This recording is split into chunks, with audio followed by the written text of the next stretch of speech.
சகோதரர் பக்த சிங் அவர்களின் ஊழியத்திலிருந்து விடாய் துணிக்கேற்ற வார்த்தைகள் மே மாதம் 2ஆம் தேதி.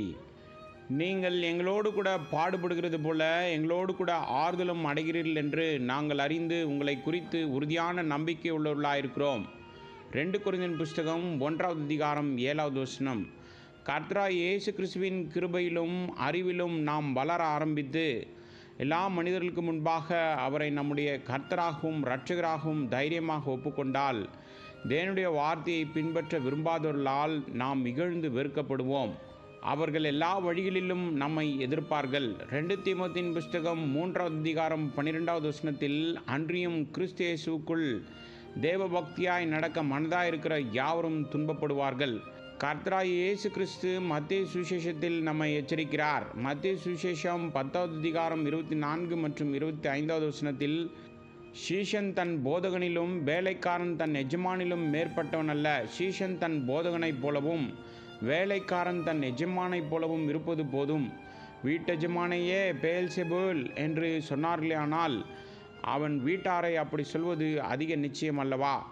யோவான் சுவிசேஷம் 15வது அதிகாரம் 18லிருந்து 21வது வசனம் வரை, உலகம் நம்மை வெறுக்கும் முன் அது அவரை வெறுத்தது என்றும், நாம் உலகத்தை சார்ந்தவர்களாக இருந்தால் உலகம் நம்மை நேசிக்கும் என்றும், ஆனால் நாம் உலகத்திலிருந்து தேர்ந்தெடுக்கப்பட்டதால் உலகம் நம்மை வெறுக்கிறது என்றும் கர்த்தரால் நாம் கற்பிக்கப்பட்டிருக்கிறோம்.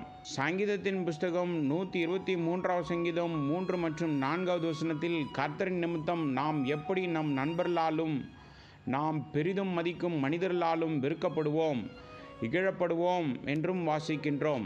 சங்கீதத்தின் புஸ்தகம் 123வது சங்கீதம் 2வது வசனத்தில் எழுதப்பட்டுள்ளபடி, இதோ வேலைக்காரரின் கண்கள் தங்கள் எஜமான்களின் கையை நோக்கியிருக்குமா போலவும் வேலைக்காரியின் கண்கள் தங்கள் எஜமாட்டியின் கையை நோக்கியிருக்குமா போலவும் எங்கள் தேவனாகிய கர்த்தர் எங்களுக்கு இரக்கம் செய்யும் வரைக்கும் எங்கள் கண்கள் அவரையே நோக்கியிருக்கிறது.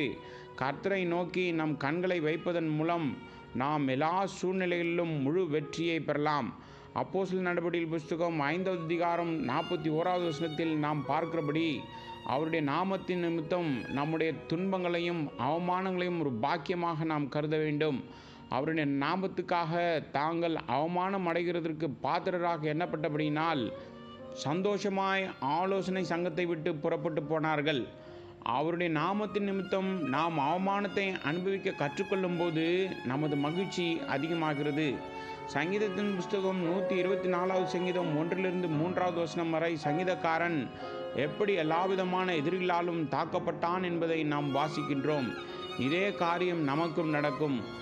ஒரு குறுகிய காலத்திற்கு நாம் அனைத்து எதிர்த்தாக்குதலிலிருந்து பாதுகாக்கப்படுகிறோம். ஆனால் சிறிது நேரத்திற்கு பிறகு தேவன் எல்லா வகையான வலிமிகுந்த பாதைகளை நம்முடைய வாழ்க்கையில் அனுமதிக்கிறார். எல்லாம் தவறாக போவது போல் நாம் உணரலாம். ஒரு காலத்திற்கு தேவன் நம்மை மிகவும் இருண்ட பள்ளத்தாக்கு வழியாக அழைத்து செல்லக்கூடும். இத்தகைய இருண்ட பள்ளத்தாக்கில் வழியாக செல்வதை காணும்போது நாம் மிகவும் தனிமையாகவும் கைவிடப்பட்டதாகவும் உணர்கிறோம். நாம் கர்த்தரில் நம்பிக்கை வைக்கும்போது இத்தகைய சோதனைகள் அனைத்திலிருந்தும் அவர் நம்மை வெற்றி பெற செய்கிறார்.